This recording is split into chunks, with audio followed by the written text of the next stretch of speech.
Assalamualaikum warahmatullahi wabarakatuh. Innal hamdalillah nahmaduhu wa nasta'inuhu wa nastaghfiruh wa na'udzu billahi min syururi anfusina wa min sayyiati a'malina. Man yahdihillahu fala mudhillalah wa man yudlil fala hadiyalah. Ashhadu an la ilaha illallah wahdahu la syarikalah wa ashhadu anna Muhammadan abduhu wa rasuluh. Ya ayyuhalladzina amanu taqullaha haqqa tuqatih wa la tamutunna illa wa antum muslimun. Ya ayyuhan nasu taqu rabbakumul ladzi khalaqakum min nafsin wahidah wa khalaqa minha zawjaha wa batha minhuma rijalan katsiran wa nisaa wattaqullaha alladzi tasaaluna bihi wal arham innallaha kana 'alaikum raqiba. Ya ayyuhalladzina amanu taqullaha wa qulu qawlan sadida yuslih lakum a'malakum wa yaghfir lakum dhunubakum wa may yuti'illaha wa rasulahu faqad faza fawzan 'azima. Amma ba'd, fa inna asdaqal haditsi kitabullah wa khairal hadi hadyu Muhammadin sallallahu alaihi wasallam wa syarrul umuri muhdatsatuha wa kullu muhdatsatin bid'ah wa kullu bid'atin dhalalah wa kullu dhalalatin finnar. Ma'asal muslimin, ikhwani fillah wa akhwati, bapak-bapak, ibu-ibu, saudara-saudari rahimani wa rahimakumullah. Alhamdulillah, segala puji bagi Allah Subhanahu wa taala yang mempertemukan kita kembali dalam kajian kitab Khud aqidataka minal kitabi wa sunnah. Ambillah akidahmu dari Al-Quran dan Sunnah, oleh Fadilatul Syekh Muhammad bin Jamil Zainu rahimallahu ta'ala. Semoga Allah Subhanahu wa ta'ala senantiasa memberikan kepada kita keistiqomahan di atas tauhid dan sunnah Rasulullah SAW dan mewafatkan kita di atas keduanya. Kita masih dalam pembahasan bab tentang asyirkul akbar, syirik besar. Pada poin ke-19, Syekh Muhammad bin Jamil Zainu mengatakan kaifan naruddu su'ala syaitan man khalaqallaha.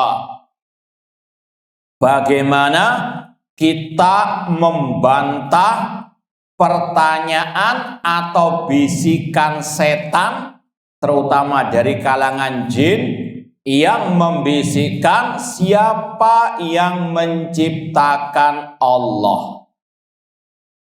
Dalam Sahih Bukhari Muslim nanti akan disampaikan para perawi-perawinya, kata Rasulullah SAW, "Ya'ti syaitanu ahadakum." Kata Rasul, setan akan datang kepada salah seorang di antara kalian.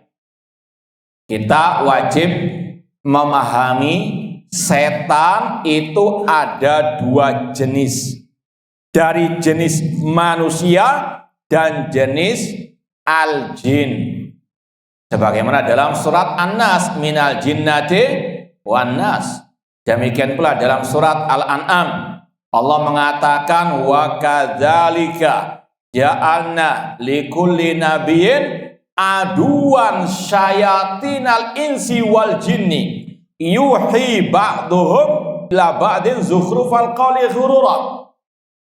Demikianlah kami jadikan bagi setiap nabi musuh-musuh dari kalangan setan, jin dan manusia. Sebagian mereka membisikkan kepada yang lain ucapan-ucapan yang indah untuk menipu manusia. Sekali lagi, setan bukan makhluk tersendiri, namun setan ada dua jenis dari golongan manusia dan jin yang mereka disatukan sebagai musuh para nabi, para rasul. Mereka bersatu dalam menyesatkan manusia, terutama dalam akidah, dalam bab at-tauhid. Meskipun kalau yang dibahas di sini lebih identik kepada setan dari kalangan al-jin. Kata Rasul, yati syaitanu ahadakum, setan dari kalangan jin akan mendatangi salah seorang di antara kalian. Fayakul, lalu dia membisikkan dalam hati manusia tersebut, man khalaqa kadza, siapa yang menciptakan ini, menciptakan langit dan bumi. Kalau seorang hamba menjawab Allah yang menciptakan, maka dia terakhir akan mengatakan man khalaqallah, siapa yang menciptakan Allah. Ini kata ya Syekh merangkum dari beberapa riwayat. Riwayatnya ada banyak redaksi dan juga cara menjawabnya Rasul pisah-pisah dalam berbagai redaksi. Syekh mengumpulkan dalam soal jawab di sini. Maka kata Syekh, idza waswasa syaitanu li ahadikum hadas su'al falyasta'id billah. Maka cara membantahnya, menyikapinya, kata beliau, kalau ada bisikan setan dalam hati ya tentang syubhat pertanyaan tadi, maka yang pertama falyasta'id billah, mohon perlindungan kepada Allah. Katakan a'udzu billahi minasyaitonir rajim. Sebagaimana firman Allah, wa imma yanzaghannaka minasyaitoni nazghun fasta'id billah innahu huwas samiul alim. Apabila setan membisikkan kepada kalian suatu bisikan, maka berlindunglah kepada Allah, sesungguhnya Allah Maha mendengar lagi Maha mengetahui. Ini juga berlaku untuk syubhat-syubhat yang berkaitan dengan was-was bisikan asyaitan. Harus dilawan, tidak boleh dibiarkan. Di antaranya mengucapkan a'udzubillahi minasyaitonir rajim. Kemudian wa 'allamana Rasul sallallahu an narudda kaidas syaitan.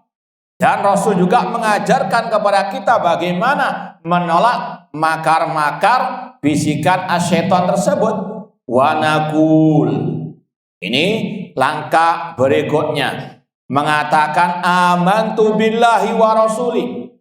Sekali lagi, ini resep dari Rasul sallallahu alaihi wasallam, cara menghadapi was-was bisikan asyaitan dalam hati. Setelah isti'adzah kepada Allah, kemudian mengatakan amantu billah wa rasulih, aku beriman kepada Allah dan Rasulnya. Allahu ahad, Allah yang maha esa. Allahu samad, Allah tempat bergantung. Lam yalid wa lam yulad wa lam yakul lahu kufuwan ahad. Kemudian langkah berikutnya yang ketiga, tsumma liyatful an yasarihi thalathan, kemudian meludah ke kiri 3 kali. Tsumma yatful an yasarihi thalathan wal yasta'id minasyaitan wal yantahi, dan harus diperangi, betul-betul diakhiri bisikan tersebut. Artinya betul-betul dibuang, dijauhkan dari dirinya, jangan diteruskan. Fa inna dzalika yudhibu anhu, maka dengan tadi 3 langkah isti'adzah, mengatakan amantu billah dan seterusnya, kemudian meludah 3 kali tadi, maka kata Rasul itu akan bisa menghilangkan bisikan asyaitan. Kata Syekh, hadi khulasatul ahadits as-sahihah al-warida fil Bukhari wa Muslim.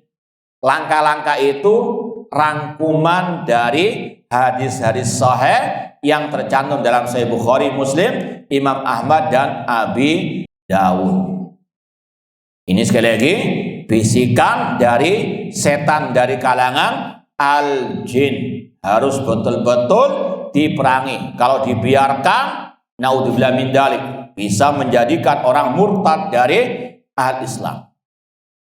Ini kalau bisikan dari setan al-jin. Maka yang tidak kalah berbahaya juga bisikan dari setan manusia tadi. Yang intinya sama, bagaimana menjatuhkan manusia ke dalam kesyirikan, kekufuran. Dan itu kata Ibnu Qayyim rahimahullah, target setan yang pertama. Para ulama membahas setan dalam menggelincirkan manusia ada skala prioritas, ada targetnya. Yang pertama, bagaimana menjatuhkan manusia ke dalam kesyirikan, kekufuran. Makanya harus dilawan dengan dakwah at-tauhid, menyerang, memerangi kesyirikan. Karena apa? Setan itu target utamanya. Maka melawannya dengan tadi mengikuti dakwah para nabi, para rasul. Makanya kata Allah tadi, setiap nabi punya musuh dari kalangan setan, jin dan manusia.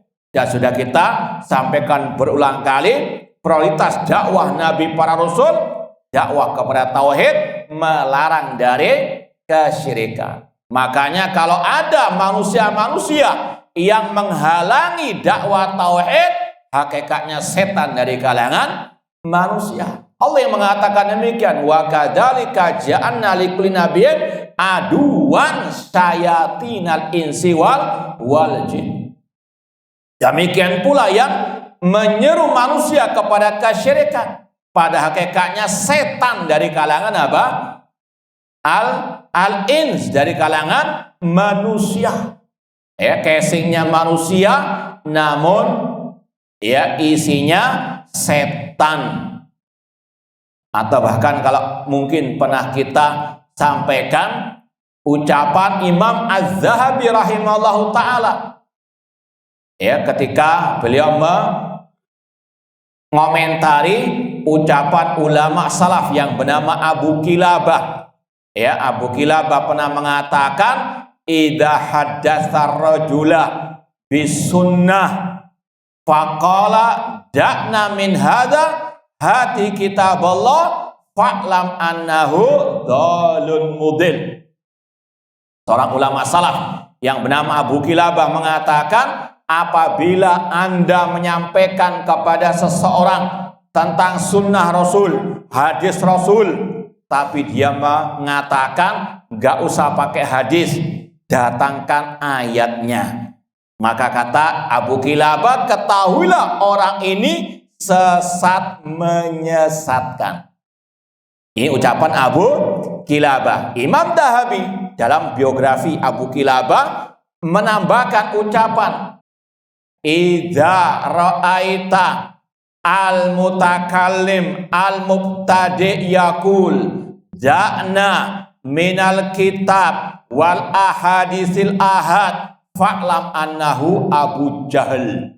Kata beliau, apabila Anda mendapati ahli kalam, ahli filsafat, ahli bidah, mereka mengatakan gak usah pakai ayat, gak usah pakai hadis ahad, hatil akal, cukup akal saja, ketahuilah dia Abu Jahal. Paham?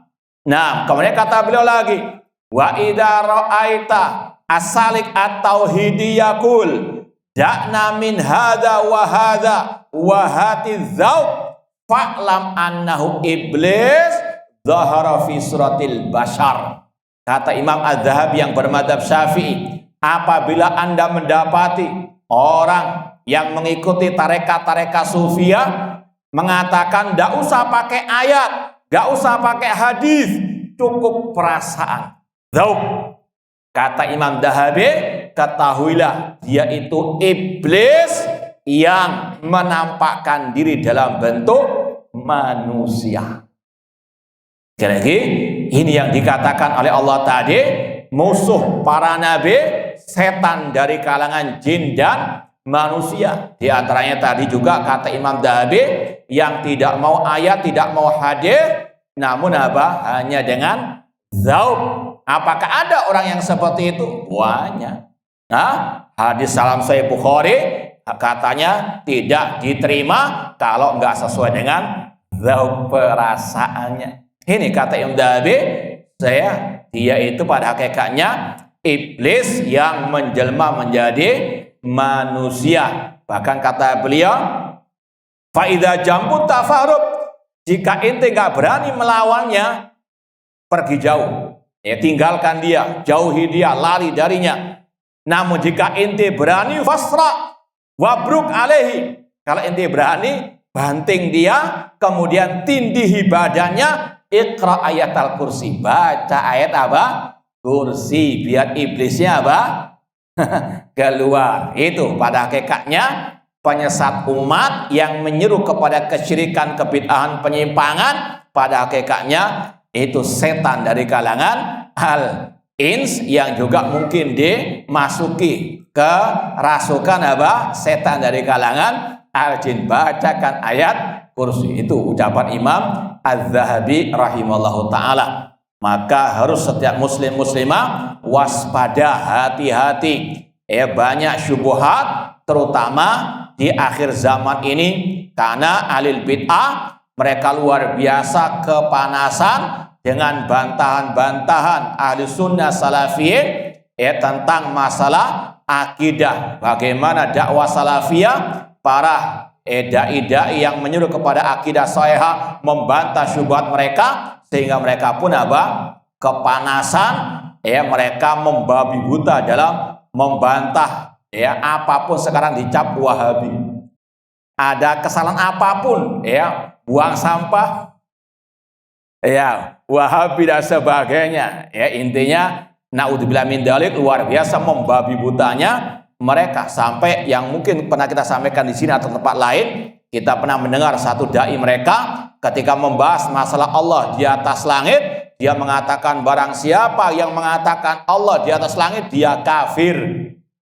Kemudian dengan kedustaan yang nyata mengatakan Imam Syafi'i berkata, yang mengatakan Allah bersemayam atau di atas langit, dia kafir. Sering kita bantah dengan ucapan Imam Syafi'i gang berapa? Paham? Tidak ada satupun di referensi mana Imam Syafi'i mengatakan barang siapa mengatakan Allah di atas langit kafir. Imam Syafi'i yang mana itu? Made in mana? Gak ada. Ulama salaf sejak dahulu kala sepakat mengatakan Allah fis sama. Bahkan muridnya Imam Syafi'i langsung yang bernama Imam Al-Muzani, dalam kitab beliau Syarhus Sunnah, di awal kitab beliau mengatakan alin ala arsyihi, Allah tinggi di atas arsy-Nya. Ini yang masyhur dari para ulama Ahlussunnah wal Jamaah, dari murid-muridnya Imam Asy-Syafi'i rahimahullah. Bahkan Imam As-Sabuni Asy-Syafi'i dalam kitab beliau Aqidah Salaf Ashabil Hadis, ketika membahas masalah Allah di atas langit, beliau mengatakan Imam Syafi'i dalam kitabnya Al-Um meriwayatkan hadis tentang budak perempuan ketika ditanya oleh Rasul, di mana Allah, sang budak menjawab Allah di atas langit. Kata Imam As-Sabuni Asy-Syafi'i, itu karena Imam Syafi'i meyakini Allah fis sama. Namun sekali lagi, ini ahlul bidah luar biasa kepanasan ingin menjatuhkan dakwah salafiyah dengan apa? Segala bentuk kedustaan, tuduhan-tuduhan dusta. Itu setan-setan dari kalangan al-ins. Maka waspada dari dua-duanya, bisikan setan dari kalangan jin dan juga bisikan setan dari kalangan manusia, yang target utamanya bagaimana menjatuhkan manusia ke dalam kesyirikan, kekufuran. Yang kedua, kalau nggak bisa jatuh ke dalam kesyirikan, kekufuran, jatuh ke dalam kebid'ahan. Kalau tidak bisa, baru dosa-dosa besar. Ini skala prioritas setan dalam menyesatkan manusia. Makanya Imam Sufyan Ats-Tsauri mengatakan al bid'atu ahabbu ila iblis minal maksiat bid'ah lebih dicintai oleh iblis daripada maksiat. Target kedua setelah kesyirikan, bagaimana menjatuhkan orang ke dalam kebid'ahan, entah bid'ah dalam ibadah ataupun bid'ah dalam masalah al-aqidah. Karena tadi kata Sufyan Ats-Tsauri, orang yang berbuat maksiat ada rasa bersalah, dia akan bertobat, namun ahli bid'ah tidak akan pernah bertobat, ya, karena dia sudah merasa apa? Benar. Ya, ini secara hukum al-ghalib. Wallahu ta'ala alam. Intinya tadi, hati-hati bisikan setan dari kalangan jin dan manusia, terlebih lagi di zaman medsos seperti ini. Jangan pernah mencicipi majelis ahli bid'ah, entah di dunia nyata atau di dunia maya atau bahkan di dunia lain. Nah, ta'udzubillahi min dzalik. Poin ke-20 dikatakan di sini, ma huwa dhararus syirkil akbar. Apa bahayanya syirik besar? Kata Syekh, asyirkul akbar yusabbibul khuluda finnar. Syirik besar, ya seperti yang sudah kita lewati, contohnya istighosa, minta tolong, berdoa kepada wali yang telah mati, memakai jimat atau menggunakan sihir, semuanya syirkul akbar. Apa bahayanya? Yang pertama kata beliau, syirik besar itu mengekalkan pelakunya di neraka. Yang mana dalilnya? Surat Al-Maidah, innahu man yusyrik billah faqad harramallahu alaihil jannah wa ma'wahun nar wa ma lidzalimina min ansar. Barang siapa berbuat syirik kepada Allah, Allah haramkan baginya surga dan tempat tinggalnya adalah api neraka, dan tidak ada penolong bagi orang yang berbuat kezaliman alias kesyirikan. Dan ini kalau dibandingkan dengan pelaku dosa selain syirik, maka dosa maksiat masih ada harapan diampuni. Ya, kalau antum mau tambahkan, di antara bahaya syirik yang kedua, syirik besar tidak ada ampun dari Allah Ta'ala. Dalilnya surat An-Nisa 48. Innallaha la yaghfiru an yushraka bihi wa yaghfiru ma duna dzalika liman yasha. Sesungguhnya Allah tidak mengampuni dosa syirik, namun Allah masih mengampuni dosa selain syirik bagi yang Dia kehendaki.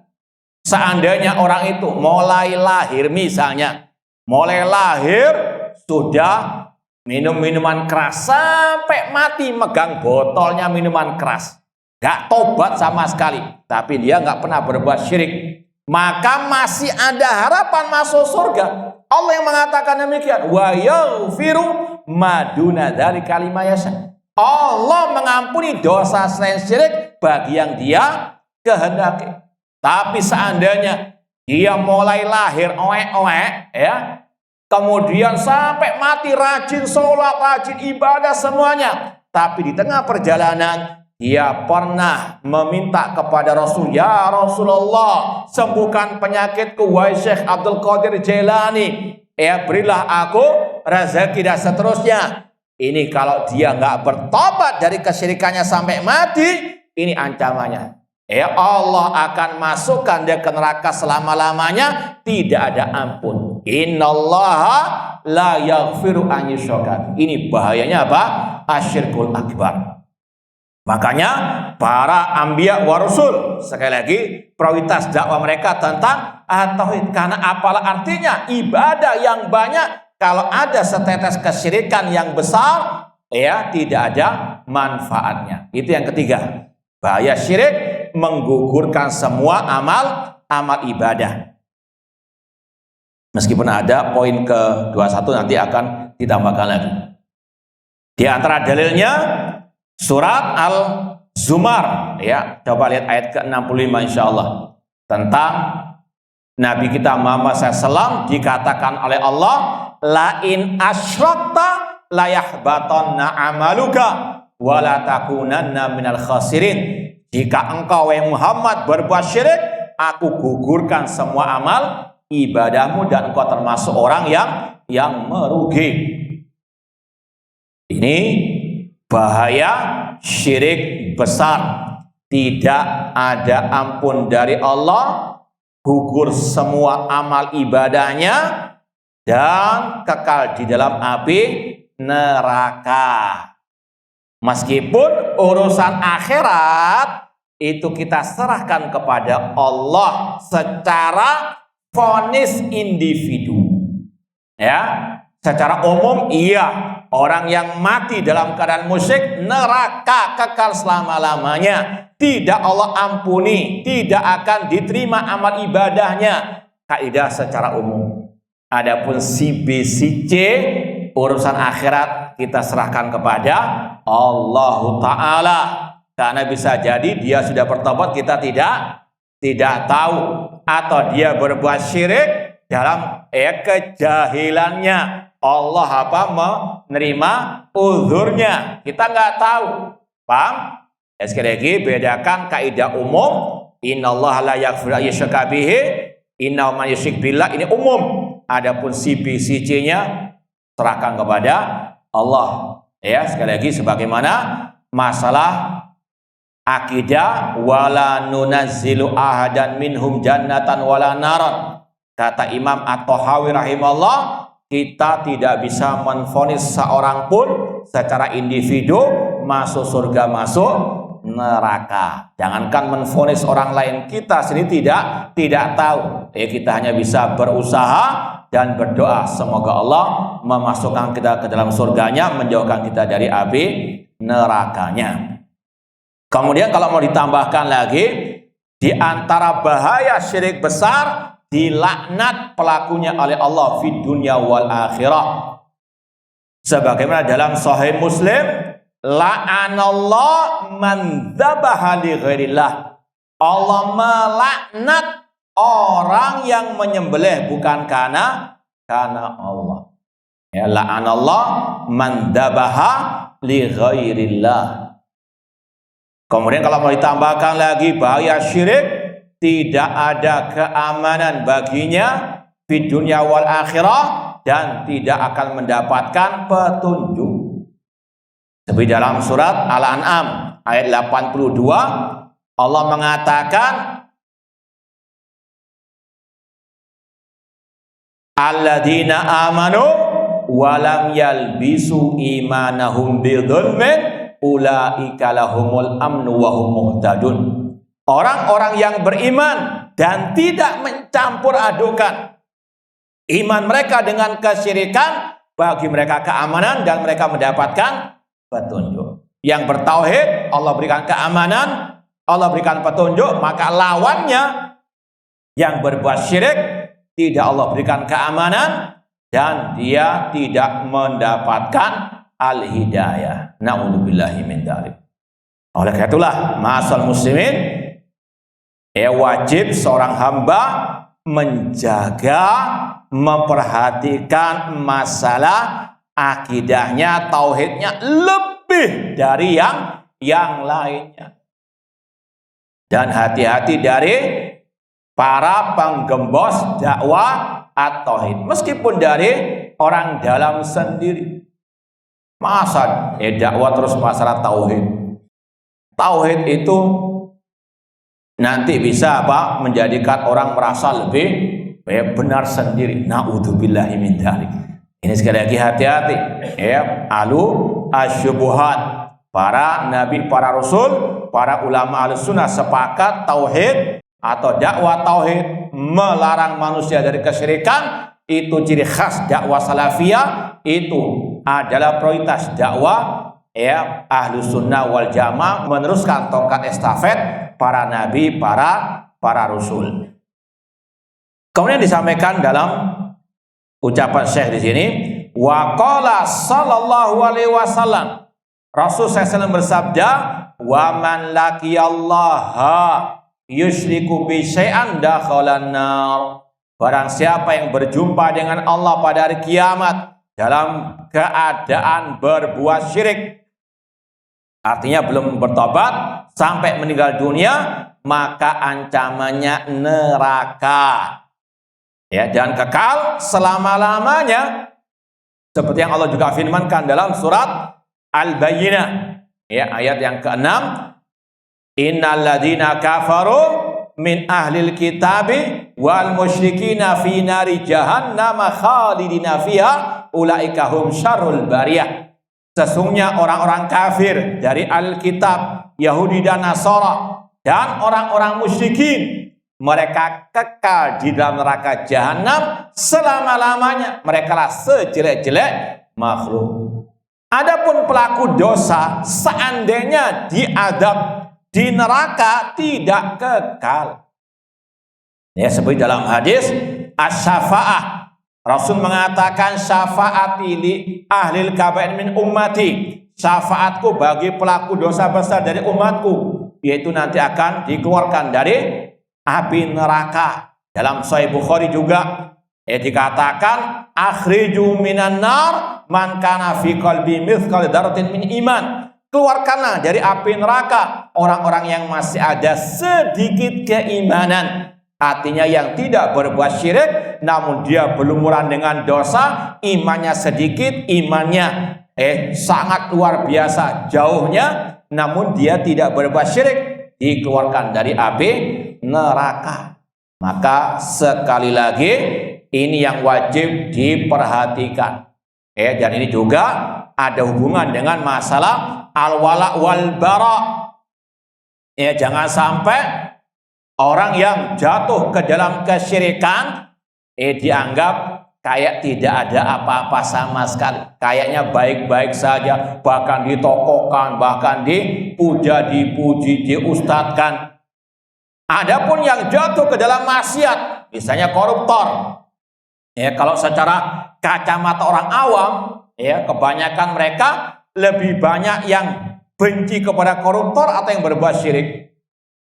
Kayaknya koruptor itu finari jahannam khalidina fiha, nggak ada ampun sama sekali. Padahal tadi Allah mengatakan wa yaghfiru ma duna dzalika liman ada harapan diampuni. Adapun yang berbuat syirik nggak ada ampun sampai dia bertobat. Dan ini juga yang pernah diucapkan oleh Imam Asy-Syafi'i rahimahullah. Beliau mengatakan li an yubtalar rajulu bikulli dzambin siwa syirk ahabbu ilayya min an yubtala bi ilmil kalam. Lebih baik orang itu diuji dengan semua dosa maksiat selain kesyirikan dibandingkan dia diuji dengan ilmu kalam, ilmu filsafat. Lebih baik jadi ahli maksiat daripada ahli bid'ah, apalagi ahli asyirik. Ini ucapan Imam Asy-Syafi'i rahimahullah ta'ala. Dua-duanya jelek. Maksiat, bid'ah jelek. Tapi yang paling jelek bid'ah, apalagi syirik, apalagi kufur. Maka kebencian kita kepada orang yang berbuat maksiat itu lebih ringan dibandingkan bencinya kita kepada ahli bid'ah atau ahli asyirik. Ini al-wala wal bara dalam Islam. Awsaqural iman al-hubbu fillah wal bughdu fillah. Sekuat-kuat keimanan, cinta dan benci karena Allah Subhanahu wa taala. Sekali lagi, ini tolak ukur wala wal bara yang sesuai dengan manhaj ahli sunnah wal jamaah. Nah, kemudian poin yang ke-21, hal yanfa'ul amalu masyirki, apakah amal itu bermanfaat dengan adanya kesyirikan? Kata beliau, la yanfa'ul amalu ma'asyirik. Tidak ada manfaatnya amal ibadah kalau diiringi oleh kesyirikan. Sebagaimana Allah firmankan tadi, dan juga di dalam ayat ini, walau asyraku lahabita anhum ma kanu ya'malun. Seandainya mereka berbuat syirik, gugur semua amal ibadah mereka. Kalau tadi kita umpamakan seandainya mulai lahir sudah sholat, bahkan bisa haji, sampai mati terus ibadah, sekali saja berbuat syirik dan tidak tobat sampai mati, ini ancamannya semuanya gugur, nggak ada manfaatnya amal ibadahnya tersebut karena Tauhid pondasinya amal ibadah. Ibadah tanpa tauhid, kata ulama, seperti salat tanpa wudhu. Diterima atau tidak? Tidak diterima salatnya. Sama dengan ibadah tanpa syirik alias diiringi dengan kesyirikan. Makanya sekali lagi ini rahasia kenapa para nabi, para rasul mereka memprioritaskan dan mendahulukan dakwah kepada tauhid. Karena nggak ada manfaatnya akhlak yang mulia, nggak ada manfaatnya amal ibadah tanpa tauhid, tanpa meninggalkan asyirik. Ya, itu pondasi yang utama. Wa qala sallallahu alaihi wasallam, Rasul SAW bersabda, qala Allah Ta'ala, Allah berfirman dalam hadits qudsi, ana aghna syuraka anisyirki, aku tidak butuh sekutu-sekutu. Man amila amalan asyraka ma'i fihi ghairi taraktu wa syirka. Barang siapa berbuat suatu amalan yang dia menyekutukan aku dengan selainku, maka aku tinggalkan dia dan sekutu-sekutunya.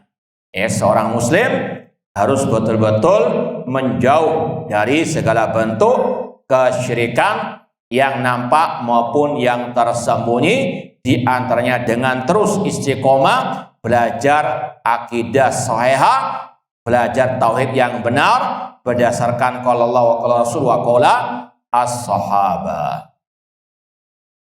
Baik, kita lanjutkan bab berikutnya, asyirkul asghar, syirik kecil. Ma huwa syirkul asghar? Apa itu syirik kecil? Beliau menyatakan asyirkul asghar huwa riya. Syirik kecil itu adalah ar-riya, yaitu berbuat amal kebaikan untuk dipuji oleh manusia atau untuk diperlihatkan kepada manusia. Ya, entah itu sholat, entah itu puasa, zakat, haji, atau juga thalabul ilmi. Ini juga bagian dari introspeksi kita. Ya, selayaknya untuk seorang muslim muslimah terus mengintrospeksi dirinya. Untuk apa dia beramal ibadah?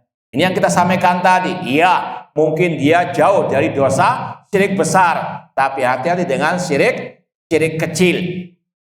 Di antaranya dalam thalabul ilmi, hendaknya terus dikoreksi. Untuk apa dia datang ke majelis al-ilm? Apakah untuk dilihat oleh camernya atau oleh bosnya dan seterusnya? Karena ancamannya berat, kata Rasul SAW dalam Sunan Tirmidzi. Rasul mengatakan, man ta'allama ilman mimma yubtagha bi wajhillah la yata'allamuhu illa li gharadin minad dunya lam yajid rihal jannah.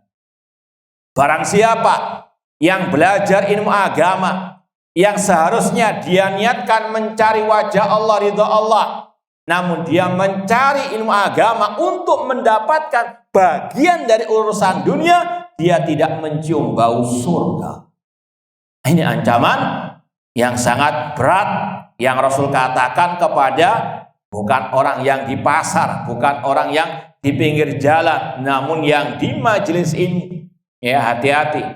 Thalabul ilmi harus lillahi ta'ala. Kata Imam Ahmad ketika ditanya, kaifa ya'rifur rajul al-niyatal hasana fi talabil ilmi?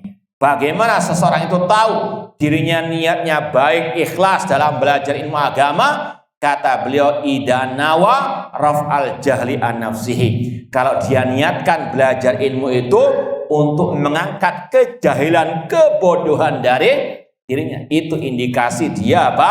Ikhlas, bukan untuk mendapatkan pujian dari orang. Dan kita juga pernah mendengar sabda Rasul, ada 3 golongan manusia yang akan pertama kali dimasukkan ke neraka. Di antaranya orang yang belajar ilmu agama, niatnya liuqala alim, untuk dikatakan sebagai seorang yang alim. Dia belajar Quran, hafid Quran, untuk dikatakan al-qari, maka dia yang akan dimasukkan pertama kali ke dalam neraka. Maka hati-hati, niat harus terus jaga keikhlasannya, terus diintrospeksi. Sampai-sampai kata Sufyan Ats-Tsauri, ma'alatu syai'an asyadda alayya min niyati. Tidak ada sesuatu yang lebih berat untuk aku obati dalam diriku dibandingkan masalah apa? Niat. Karena hati dikatakan dalam bahasa Arab al-qalb litaqallubihi. Hati dalam bahasa Arab dinamakan al-qalb dari bahasa Arab litaqallubi karena selalu berubah-ubah. Kadang ikhlas, kadang setengah ikhlas, kadang enggak ikhlas. Maka harus terus dikoreksi, terus diintrospeksi. Makanya para ulama dalam kitab-kitab hadis sering membawakan hadis innamal a'malu binniyat untuk mengingatkan para penuntut ilmu agama sebelum jauh melangkah, koreksi niat. Untuk apa kita belajar ilmu agama? Demikian pula dengan ibadah-ibadah yang lain. Untuk apa kita bersedekah? Untuk apa kita haji umrah? Apakah untuk dilihat oleh manusia? Na'udzubillah min dzalik. Qala ta'ala, Allah berfirman, faman kana yarju liqa'a rabbih falyamal amalan shalihan wala yusyrik bi ibadati rabbih ahada. Barang siapa yang mengharapkan perjumpaan dengan Rabbnya pada hari kiamat, hendaklah dia beramal amalan yang soleh dan tidak menyekutukan Allah dalam ibadah kepada Allah dengan sesuatu atau siapapun juga. Sekali lagi harus betul-betul ikhlas karena Allah, tidak mengharapkan la nuridu minkum jazaan wala syukura, tidak mengharapkan balasan dan pujian, ucapan terima kasih dari manusia. Namun lillahi ta'ala fasholli rabbika wanhar. Nah, wa qala sallallahu alaihi wasallam, Rasul SAW bersabda, inna akhwafa ma akhafu alaikum asyirkul asghar. Sesungguhnya yang aku khawatirkan atas kalian adalah syirik kecil. Ini dari sisi manusia banyak yang apa? Tidak menyadarinya, atau dalam hadis dikatakan asyirkul khafi, syirik yang lembut, yang tersembunyi. Meskipun tadi tentunya syirik besar itu yang lebih apa? Berbahaya. Kalau syirik kecil saja Rasul khawatirkan, apalagi syirik yang besar. Nah, kemudian disebutkan contoh lain syirik kecil, wa minasyirkil asghar qaulur rajul. Di antara syirik kecil ucapan seseorang, laulallah wa fulan, seandainya bukan karena Allah dan si fulan. Itu ada huruf waw. Sudah ada belum? Baik, insyaallah kita lanjutkan ba'dal adzan. Wallahu taala alam. Baik, ma'asal muslimin, ikhwani fillah wa akhwat rahimani wa rahimakumullah. Kita lanjutkan sedikit lagi. Di antara contoh syirik kecil, ucapan seseorang, seandainya bukan karena Allah dan karena fulan. Au masyaallah wasyita, atau ucapan karena kehendak Allah dan karena kehendakmu. Kata para ulama, huruf wawu kalau terjemahnya dalam bahasa Indonesia dan, seandainya bukan karena Allah dan karena kamu, kata-kata dan di situ ada unsur menyamakan. Meskipun orang yang mengatakannya kebanyakan tidak sengaja, tidak ada niat, cuma itu ketergelinciran lisan, tetap hukumnya syirik, tapi syirik kecil, wajib ditinggalkan. Kalau mau, kata Rasul, la taqulu masyaallah wa sya'fulan. Jangan mengatakan karena kehendak Allah dan karena kehendak fulan. Walakin kulu, namun katakan yang benar, masya Allah summa sya'a fulan. Namun katakan karena Allah kemudian. Beda dan apa? Kemudian. Ini Islam sangat detail dalam urusan akidah. Jangan meremehkan. Rasul memperhatikan sekali. Hanya karena apa? Huruf wawu, hanya karena dan, Rasul menegur dengan mengatakan yang benar, katakan karena kehendak Allah kemudian. Karena kalau kata-kata kemudian itu ada tertib urutan. Allah kemudian, namun kata-kata dan itu ada unsur apa? Menyamakan. Dan ini juga kata para ulama sama dengan sebagian orang yang menempelkan lafaz ya nama Allah sejajar dengan nama Muhammad. Itu juga sama, mensejajarkan ya, tidak selayaknya. Ini juga sama dengan makna Masya Allah wa sya'a fulan. Nah, kemudian contoh yang lain juga kalau ditambahkan kata ulama sama dengan kata-kata kalau karena Allah dan karena fulan saja itu diharamkan syirik kecil, maka lebih parah dari itu seandainya ada orang mengatakan kalau bukan karena satpam rumah saya kemalingan. Bang, ini juga sama. Maka kalau yang mau benar, seandainya bukan karena Allah kemudian karena satpam. Apalagi kalau bukan karena anjing itu saya tidak akan selamat misalnya. Ini juga lafaz-lafaz yang perlu dikoreksi, diluruskan. Ya, seandainya bukan karena Allah kemudian karena si fulan, ya saya akan demikian. Maka sekali lagi kata-kata summa itu yang dibenarkan oleh Rasulullah Shallallahu Alaihi Wasallam. Contoh syirik kecil yang lain, hal yajuzul halif bi ghairillah. Apakah boleh bersumpah dengan selain nama Allah, demi Muhammad, demi Ka'bah, demi waktu, demi Abdul Qadir Jailani? Kata beliau, la yajuzul halif bi ghairillah. Tidak boleh bersumpah dengan selain nama Allah.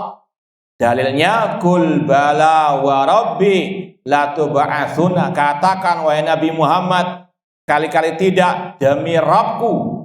Rasul diajarkan bersumpah dengan nama Rabb Allah Subhanahu wa taala. Dalam hadis, man halafa bi ghairillahi faqad asyraka. Barang siapa yang bersumpah dengan selain nama Allah maka dia berbuat syirik. Kata para ulama, bersumpah dengan selain nama Allah itu ada dua hukumnya. Ada yang syirik besar, ada yang syirik kecil. Kapan bersumpah dengan selain nama Allah syirik besar? Kalau dia meyakini yang dijadikan sumpah itu bisa mendatangkan manfaat dan madarat dengan sendirinya. Misalnya ada orang bersumpah demi Syekh Abdul Qadir Jailani. Di hatinya itu ada keyakinan kalau dia melanggar sumpahnya maka Syekh Abdul Qadir Jailani akan murka kepadanya, akan mendatangkan bala kepadanya. Pak, itu baru namanya syirkun akbar. Meyakini selain Allah bisa mendatangkan manfaat dan madarat. Tapi kalau sekedar ucapan di lisan, karena ikut-ikutan banyak orang demi Allah, demi Nabi Muhammad, ini dinamakan syirik kecil. Kecuali tadi kalau ada keyakinan Nabi Muhammad yang bisa mendatangkan manfaat dan madarat dengan sendirinya baru syirkun al-akbar. Abdullah bin Mas'ud radhiyallahu anhu, seorang sahabat Rasul, beliau pernah mengatakan, ahlifu billahi kadziban ahabbu ilayya min an ahlifa bi ghairillahi shadiqan. Kata Abdullah bin Mas'ud radhiyallahu anhu, lebih baik aku bersumpah dengan nama Allah meskipun dusta bohong daripada aku bersumpah dengan selain nama Allah meskipun jujur. Taib, mana yang benar dari dua hal itu? Salah semua, tapi kesalahan itu bertingkat-tingkat. Anak ulangi lagi, antum jangan ini sekedar ngetes ngantuk enggak antum. Kata Abdul Mas'ud, lebih baik aku bersumpah dengan nama Allah meskipun aku bohong, aku dusta, daripada aku bersumpah dengan selain nama Allah namun jujur. Pertanyaannya, mana yang benar? Yang benar bersumpah dengan nama Allah dan jujur. Namun ini berkaitan dua kesalahan. mana yang paling ringan, mana yang paling fatal? Tetap tadi kembali, syirik lebih berbahaya daripada apa? Dosa maksiat. Orang berdusta dosa maksiat, tapi lebih ringan dibandingkan kesyirikan, meskipun syirik kecil. Ya, sekali lagi, syirik yang besar maupun yang kecil lebih berbahaya daripada apa? Semua bentuk dosa maksiat. Ini sekali lagi, salaf mengatakan dosa itu berlevel-level. Ya, sekali lagi harus betul-betul dipahami. Ya, sumpah dengan selain nama Allah itu bisa syirik besar, bisa syirik apa? Kecil. Ya, tergantung niat atau keyakinan orang yang bersumpah tadi. Kalau dia bersumpah dengan selain nama Allah dan meyakini si fulan tersebut, si wali tersebut bisa mendatangkan manfaat dan madarat, atau kalau istilah kebanyakan orang awam, kalau saya melanggar sumpah, ya, demi Abdul Qadir Jailani tadi, saya kualat dengan Syekh Abdul Qadir Jailani, ini syirkun apa? Akbar. Tapi kalau sekedar ucapan lisan, tidak ada keyakinan seperti itu, hanya ikut-ikutan, tetap salah, tapi syirik kecil. Paham dong? Taib. Kalau ada orang berhujah, lu kan di dalam ayat Al-Quran banyak kan sumpah-sumpah dengan selain nama Allah.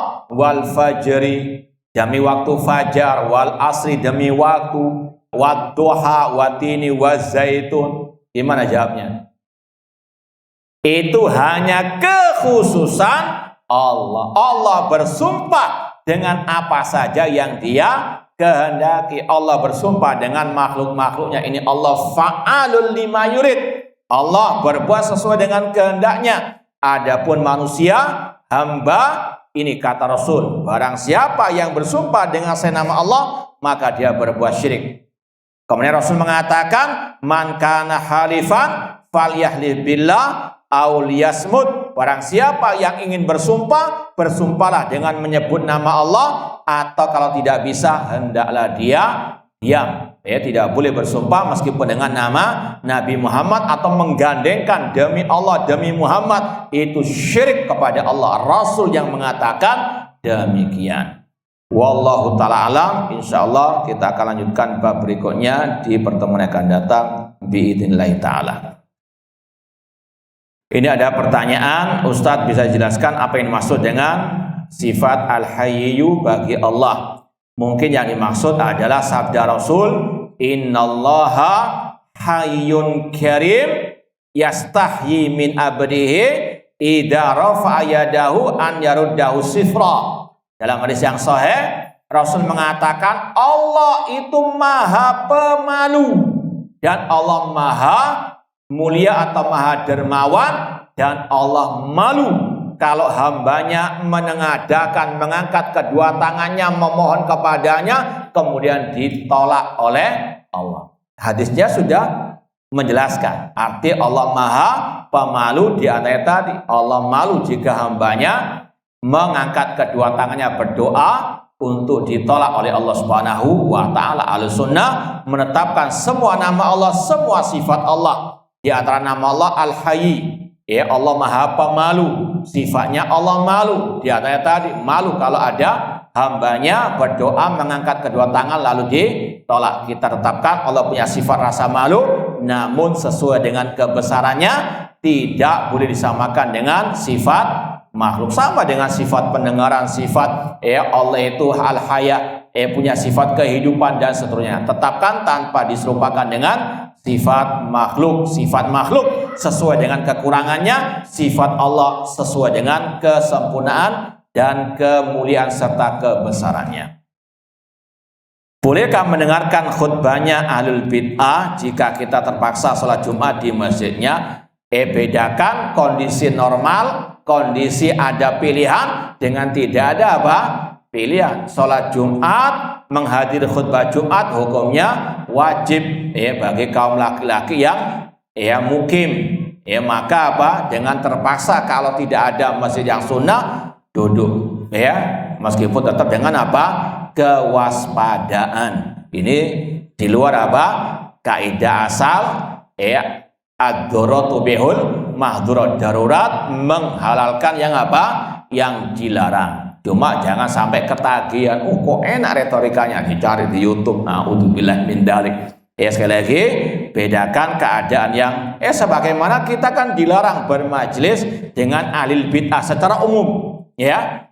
Tapi sebagian orang ini ada yang mengkiaskan. Waktu itu kita membantah sebagian orang yang hadir di muktamarnya ahli bid'ah. Ya, kita datang ke ucapan para ulama as-salaf dan ulama kontemporer. Tiba-tiba ada yang membantah.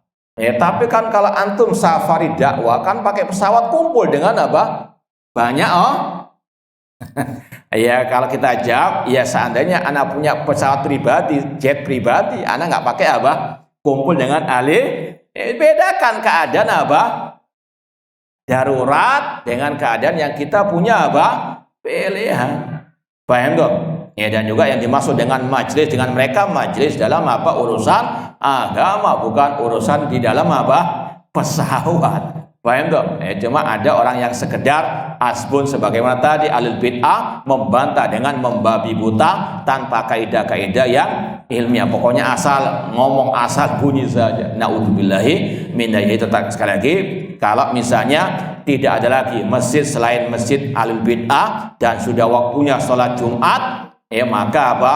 Boleh duduk di masjid tersebut, karena sekali lagi ini adalah kewajiban. Sebagaimana kita menganggap kunut subuh misalnya bid'ah, ya, ketika ada masjid yang sekali lagi imamnya juga seperti itu, nggak ada yang lain, kalaupun ada suatu sangat jauh luar biasa, maka boleh, tapi nggak usah apa?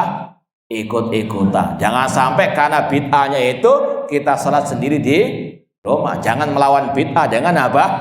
Bid'ah lagi. Bang, ya sekali lagi, al ilmu qoblal qoli wal amal. Ilmu sebelum berucap dan sebelum apa? Beramal. Wallahu taala alam. Ada lagi yang mau ditanyakan? Silakan, Pak.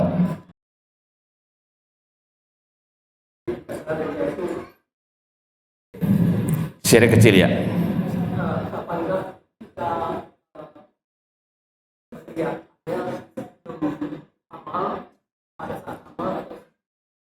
Taib, riya itu kata para ulama bisa menjangkiti orang sebelum dia beramal, ketika dia beramal, atau bahkan setelah dia beramal.